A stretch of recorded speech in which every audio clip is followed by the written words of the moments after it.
सूतल जौ रहबै यौ बाबा मसानी, जे निरसल छै तकरा लेल के हेतै दानी। यौ बाबा एना सूतल जौ रहबै यौ बाबा मसानी, जे निरसल छै तकरा लेल के हेतै दानी। दुखक मोटरी सँ कहुना उबारू न, दर दर के हम ठोकर खाइ छी, कोनो भेष धरि आउ न। दर दर के हम ठोकर खाइ छी, कोनो भेष धरि आउ न।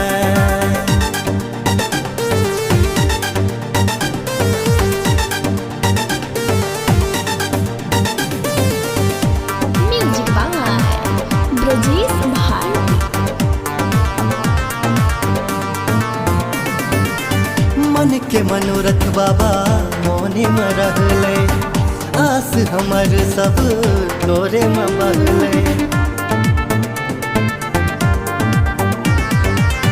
मन के मनोरथ बाबा मोने में रहले, आस हमर सब नोरे में बहले। पूजा करी कोना कैसे मंत्रो न जानी, कनियो कृपा जौ नहीं करबै हे दानी। दुखक बन्हन अहाँ बाबा खोलू न, दर दर के हम ठोकर खाइ छी, कोनो भेष धरि आउ न। दर दर के हम ठोकर खाइ छी, कोनो भेष धरि आउ न।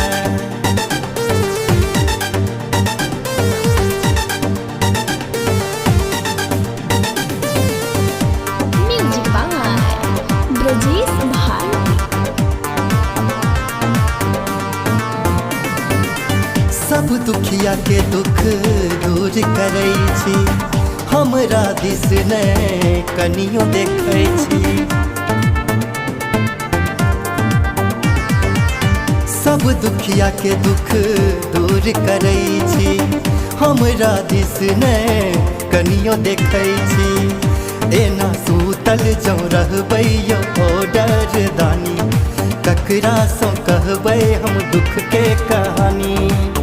जिंदगी हमर बाबा कहुना संभारू न, दर दर के हम ठोकर खाइ छी, कोनो भेष धरि आउ न। दर दर के हम ठोकर खाइ छी, कोनो भेष धरि आउ न।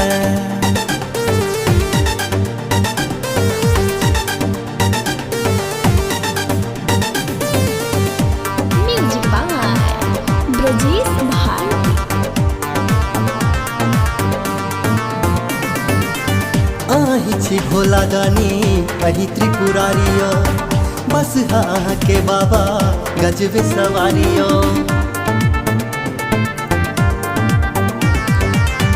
आहि छी भोला दानी अहि त्रिपुरारियो, बस हाँ के बाबा गजबे सवारियो। एना सूतल जौ रहबै यौ हे भोला दानी, तीनों भुवन के अहि छियै स्वामी। पप्पू अंकुर के कोर लगाबू न, दर दर के हम ठोकर खाइ छी, कोनो भेष धरि आउ न। दर दर के हम ठोकर खाइ छी, कोनो भेष धरि आउ।